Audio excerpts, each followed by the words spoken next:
कि अर्श आजम की जो जाहिरी सतह है, ऊपर वाली सतह, वो लामकान है। अब मुस्तफा अगर जाएंगे तो या तो लामकान का मकान होना लाजिम आएगा या मकीन का लामकीन होना लाजिम आएगा। तो मकान कहते किसे हैं? गौर करो, किसे कहते हैं मकान? अल मकानो हुवा सत्हुल ज़ाहिर, अल मकानो हुवा सत्हुल बातिन लिल जिस्मिल हावी, अल मुमास लिस्सत्हिल ज़ाहिर लिल जिस्मिल महवी। ये हदिया सईदिया में बताया है। और हाँ हाँ यही है। और फलसफे की किताबों में सबक ही तो सुना रहा हूं। कह रहे हैं अच्छी तरह याद है। कितने नंबर दे रहे हो? बताओ कितने नंबर दे रहे हो? और अल्हम्दुलिल्लाह मुझे फख्र है और तहदीस नेमत के तौर पर मैं ये भी बता दूं कि हर साल कोई ना कोई इल्जामियतुल अशरफिया को टॉप करता है। सारे तलबा से ज्यादा नंबर होते हैं। अपने जमाने में मैंने इसको टॉप किया था, सबसे ज्यादा नंबर मेरे थे। मुझे फख्र है इस बात पर। सुभान अल्लाह बोल दो यार तुम भी, सुभान अल्लाह। आज भी नंबर दे रहे हैं मौलाना अब्दुल हक साहब, 100 के 100। पैसे नहीं देंगे, 100 नंबर दे देंगे। तवज्जो है? सुभान अल्लाह, सुभान अल्लाह। तो वो अर्श आजम की बालाई सतह वो लामका है और मुस्तफा उसमें चले गए। तो ऐसा तो हुआ नहीं, हमारे सुन्नत का अकीदा है कि मुस्तफा की सिर्फ रूह गई थी, नहीं, जिस्म के साथ गए थे। वो गए थे जब अर्श, ये मुल्ला जी लोगों का अकीदा है, वहाबियों का, कि रूहानी मेराज थी, या ख्वाब में देख लिया था। ये उन जाहिलों और पागलों का अकीदा है। और हम अक्लमंदों का और अहले सुन्नत का अकीदा यह है कि मुस्तफा जब अर्श आज़म पर गए थे तो मुस्तफा की ज़ात भी थी, हुवियत भी थी, शख्सियत भी थी, और उनका जिस्म भी था, उनकी सूरत भी थी, सब कुछ मुस्तफा लेके गए थे। मुस्तफा जिस तरह यहां थे ऐसे ही वहां थे। तो ये आला हजरत इमाम अहले सुन्नत इरशाद फरमाते हैं, वही लामका के मकी हुए। अरे कंजूसी न करो, और जोर से बोलो सुभान अल्लाह। वही लामका के मकी हुए, सरे अर्श तख्त नशी हुए। वही लामका के मकी हुए, सरे अर्श तख्त नशी हुए। ये नबी हैं जिनके हैं ये मकान, ये नबी हैं जिनके हैं ये मकान, वो खुदा है जिसका मकान नहीं। वो क्या कहते हैं आला हज़रत? सरे अर्श पर है तेरी गुजर, वहां सरे अर्श कहा, और दिले फर्श पर है तेरी नजर।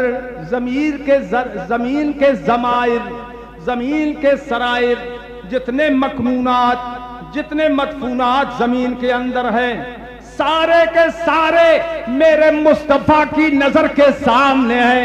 कतरा कतरा समंदर का और जर्रा जर्रा जमीन का मेरे मुस्तफा के पेशे नजर है।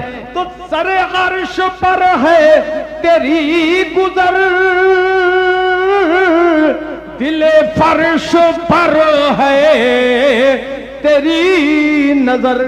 दिले फर्श पर है तेरी नजर। मलकूत मुल्क में कोई शय, मलकूत मुल्क में कोई शय नहीं वो जो तुझ पे आया नहीं।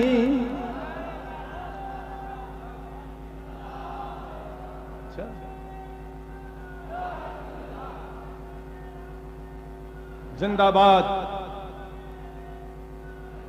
जिंदाबाद।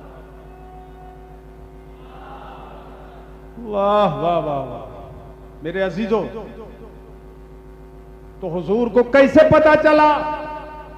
हुजूर है मदीने में, मछलियां हैं पानी में, जहां जहां पानी है, और कायनात में खुश्को तर बामो दर सीमो जर, ये सारी चीजें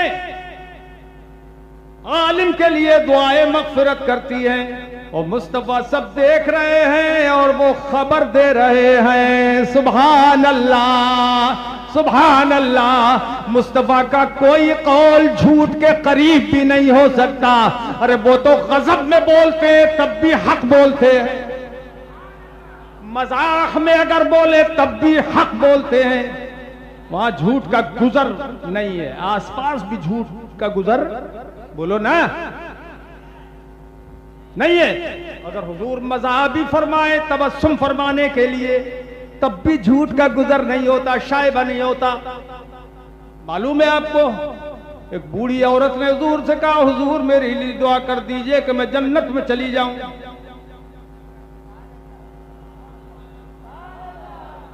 सरकार ने तबस्सुम फरमाया और फरमाया कोई बूढ़ी जन्नत में नहीं जाएगी। तुम भी मुस्कुरा लो यार। कोई बूढ़ी जन्नत में नहीं जाएगी। अब तो वो आई थी दुआ कराने, रोना धोना शुरू कर दिया कि बूढ़ी जन्नत में कोई नहीं जाएगी तो मैं कहां से जाऊंगी। तो और रोने लगी। मेरे आका ने फरमाया रो नहीं, रोना मत कहा हुजूर, जब कोई बूढ़ी जन्नत में नहीं जाएगी। आप फरमा रहे हो आपका हर कलाम हक होता है, तो मैं जन्नत में कैसे जाऊंगी। फरमाया मतलब समझो, मतलब यह है कि जब को बूढ़ियां, जितनी भी बूढ़ियां हैं ये जन्नत में जाएगी तो इन्हें जवान बनाकर जन्नत में भेजा जाएगा। तुम भी जवान होकर जन्नत में जाओगी। सुभान अल्लाह। तो सरकार का कोई कलाम मजाक में हो, गजब में हो, हक ही होता है, हक ही होता है। फरमाते हैं कि सारी कायनात की हर चीज आलिम रब्बानी के लिए दुआए खैर करती है, दुआए मग़फ़िरत करती है। सुभान अल्लाह। तालिब इल्म का मकाम और आलिम का मकाम पता लगा कितना बड़ा है, कितना बड़ा है।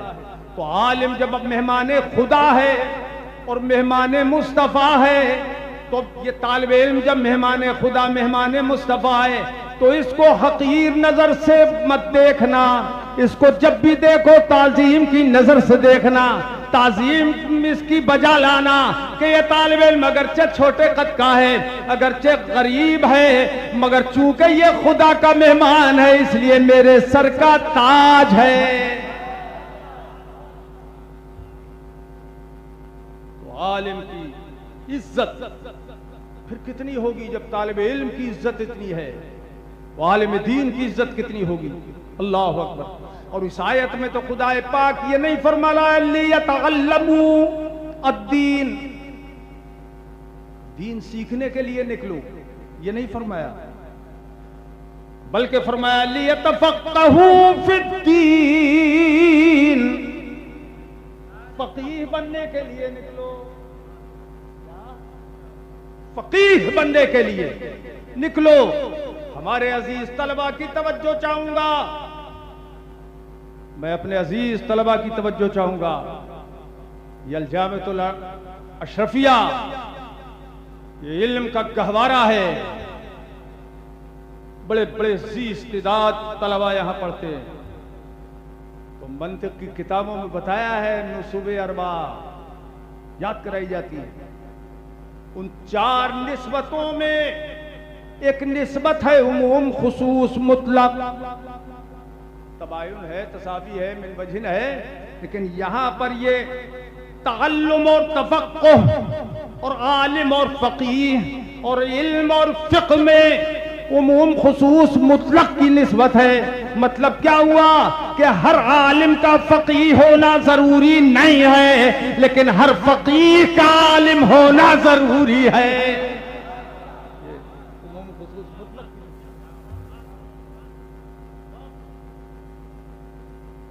फकीह बनो। आलिम का जब इतना बड़ा मर्तबा है, जो मैंने अभी अर्ज किया, मुख्तसर सा अर्ज किया, तो फकीह का मर्तबा कितना होगा। क्यों भाई साहब? अच्छा, इसको तो नमाज भी नहीं रोकती है, तवज्जो है।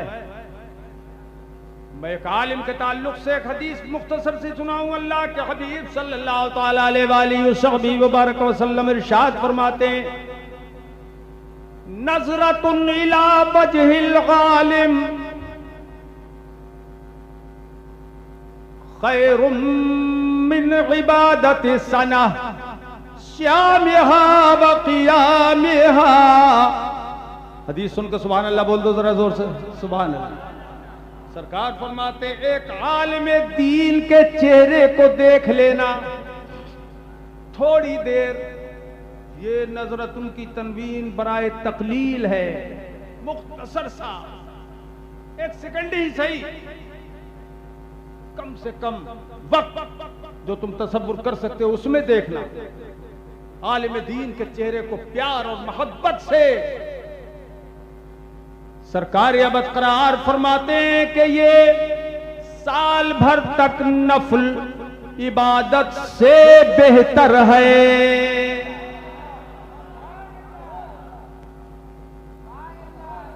और तड़प के बोल दो एक बार सुभान अल्लाह। सुभान अल्लाह कहने से सबसे बड़ा फायदा ये भी है, सवाब तो बहुत है ही, और एक जाहिरी फायदा यह है कि जाग जूग रहती है, आंख नहीं लगती आदमी की, गफलत नहीं होती है। थोड़ी देर कालिम रब्बानी के चेहरे का दीदार साल भर की नफल इबादत से बेहतर है। क्यों बेहतर है, किस लिए बेहतर है कि नफल इबादत से तुम्हारा सवाब बढ़ता जाएगा, दिन रात इबादत करोगे, अल्लाह की मकबूल बारगाह हो जाओगे। बेशक इससे तुम्हें फायदा होगा और सवाब बढ़ेगा, लेकिन इससे अमल में इजाफा होगा, लगातार तुम्हारा अमल बढ़ेगा। लेकिन आलिम दीन के दीदार से तुम्हारा ईमान मजबूत होगा। क्यों मजबूत होगा कि ये उलमाए दीन हमारे दीन की चलती फिरती रोशन दलील है। ईमान में कुव्वत आएगी, ईमान में कुव्वत आएगी। इसलिए ईमान तो अमल से बदरजहा बेहतर है। तो सरकार ने फरमाया साल भर की नफल इबादत से बेहतर है। किसका दर्जा? वो उस आदमी का कि जो एक नजर प्यार से आलिम दीन को देखे। ये हो गई बात।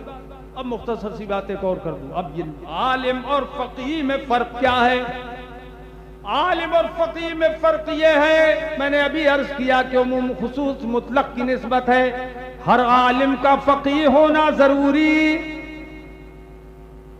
बोलो ना, नहीं है। और हर फकीह का आलिम होना जरूरी है। तो मतलब यह है कि मेरे मुस्तफा जान रहमत सल्लल्लाहु अलैहि वसल्लम ने जब आलिम की शान इतनी बुलंद फरमाई, तो उससे जो खास है फकीह, उसका मर्तबा कितना बुलंद होगा। तब सरकार ने इरशाद फरमाया फकीहु वाहिद अशद्दु अला शैतान मिन अल्फ आबिद। एक फकीह शैतान के ऊपर 1000 इबादत गुजारों के मुकाबले में ज्यादा बोझल है, ज्यादा भारी है। क्या मतलब हुआ कि 1000 इबादत गुजार जो गैर फकीह हो, वो दिन रात इबादत करते हैं तो शैतान इतना नहीं मरता उनसे, इतना नहीं दबता उनसे, इतना परेशान नहीं होता उनसे, जितना एक आलिम दीन जो फकीह हो उसके बोझ से दबता है। मतलब यह है कि वो जितने गैर आलिम इबादत गुजार हैं उन सबको तो नकेल डाल सकता है, और एक फकीह जो होता है वो उसके नकेल नहीं डाल सकता, बल्कि फकीह उसी शैतान के नकेल डाल सकता है। इतना बड़ा फर्क है, इतना बड़ा फर्क है कि शैतान पर फकीह भारी है, और 1000 आबिदों के मुकाबले में भी शैतान पर एक फकीह भारी है। ये शान है आलिम दीन की, और ये शान है फकीह दीन की। मेरे अजीजो, अल्लाह पाक ने फरमाया लियतफक्कहू फिद्दीन, ताकि दीन में खूब महारत हासिल कर लें। और उसके बाद फरमाया वलियुंज़िरू कौमहुम, इज़ा रजाऊ, और जब वापस आए, जब वो इल्म दीन में फकीह बन के वापस आए तो अपनी कौम को डराएं, अपनी कौम को डराए। अच्छा, डराएगा कौन? जो खुद डरेगा। अरे अरे, उसी को तो हक है डराने का जो खुद डरे। क्यों? कि लैसा बिगालिमिन मन लम यख्शल्लाह, जो अल्लाह से न डरे वो आलिम ही नहीं है, वो आलिम कहलाने का मुस्तहिक नहीं है। हुजूर इमाम गजाली फरमाते अल गालिम हुवल गामिल, आलिम ही दर हकीकत गालिम होता, आमिल होता है। जो दर हकीकत आमिल हो, अमल वाला हो, वही आलिम होता है। तो जब वो खुद डरेंगे तो अपनी कौम को डराएंगे। और कौमहुम का क्या फायदा है? तवज्जो फरमाइए। कौमहुम फरमाए बल युनज़िरू कौमहुम, मुतलक नहीं छोड़ा इसको कि अब डराए, डराते फिरें। कौमहुम जिक्र फरमाया, इसका भी फायदा है। फायदा यह है कि कौम ने तुम्हें भेजा था इल्म दीन हासिल करने के लिए, तो वापस अपनी कौम के पास आओ और उनको डराओ। क्यों? कौम का जिक्र क्यों फरमाया? इसलिए कि कौम उस वक्त भी तुम्हें पहचानती थी जब तुम्हें अपने घर से भेजा था, और अब भी तुम्हें पहचान रही है जब तुम इल्म हासिल करने के लिए आए हो कि डराने के काबिल भी हो या नहीं। वो कौम पहले तुम्हें पहचानेगी और तुम भी कौम को पहचानते हो, तो ये जान पहचान ज्यादा असर रखेगी। कौम भी उसी से डरेगी जो खुद अल्लाह से डरेगा। और इज़ा रजऊ का फायदा एक ये भी है कि अपने घर से निकल गए हो तो वापस आओ और अपने घर वालों को डराओ। ऐसा ना हो वहीं रह जाओ तो घर वालों को डराएगा कौन? अब तुम्हारी कौम को डराएगा कौन? तुम डराओ मेरे अजीजों। और फिर क्या उम्मीद क्या हो डराने की? लअल्लहुम यहज़रून, ताकि वो लोग अल्लाह से डरे, ये उम्मीद रखो। ये लअल्ला तरज्जी के लिए है, उम्मीद रखो कि वो डरे। इस उम्मीद पर मतलब ये ना उम्मीद हो कि मत डराना, तो मैं क्यों डराऊं, ये तो डरते ही नहीं है। उम्मीद रखो कि कल तक नहीं डरे थे, आज अल्लाह इनके दिल में डर पैदा कर दे, इसलिए डराओ। और पहले खुद डरना, मजबूती के साथ दीन पर कायम रहना, क्योंकि तुम फकीह बन गए, आलिम दीन बन गए। मेरे अजीजों, जो तुम्हारे असातिज़ा ने तुम्हें पढ़ाया उस पे कायम रहना। असातिज़ा क्या पढ़ाते हैं? मसलक भी पढ़ाते हैं। हे लोगों, मसलक आला हजरत पे कायम रहना, यही दर हकीकत दीन है, यही दर हकीकत सुन्नियत है। तो जहां रहो पढ़ के जाओ, तो तुम दूसरे से मरऊब मत हो जाना, बल्कि दूसरे को मरऊब करना। ये खुदा का हुक्म है कि तुम डराओ, उसको डराओ।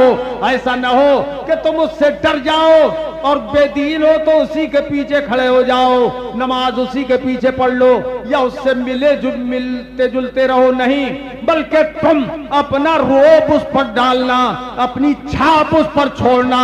आजकल हमारे मदारिस के बहुत से मदारिस के तलबा हैं ऐसे के जो डरने लगे हैं और यूनिवर्सिटियों में जाते हैं तो उन्हीं के पीछे नमाज पढ़ लेते हैं, और अल्लाह जाने फिर दोहराते हैं नहीं। लेकिन दोहराने की बात मैं नहीं करता, मैं तो ये कहता हूं कि पढ़ने ही की क्या जरूरत है जब शरीयत ने मना किया उनके पीछे नमाज पढ़ने को। ऐसे ही हमारे अवाम हैं, जब मौका लगता है तो रिश्तेदार का कोई जनाजा हो और बेदीन बदमजहब हो उसमें शरीक हो जाते हैं। हरगिज हरगिज मत शरीक होना, हरगिज हरगिज तसल्लुफ फिद दीन की दौलत हासिल करना, मजबूती से अपने दीन पर डटे रहना। जो सुन्नियत है वही हक है, वही हमारा दीन है, हमें इस पर मजबूती से कायम रहना चाहिए। अल्लाह ताला हमें सबको इस पर कायम और दायम रखे और इसी दीन पर हमें जिंदा रखे और इसी मसलक आला हजरत पे हमारा खातिमा नसीब फरमाए और हमें आखिरत में अल्लाह पाक जन्नत और इज्जत अता फरमाए।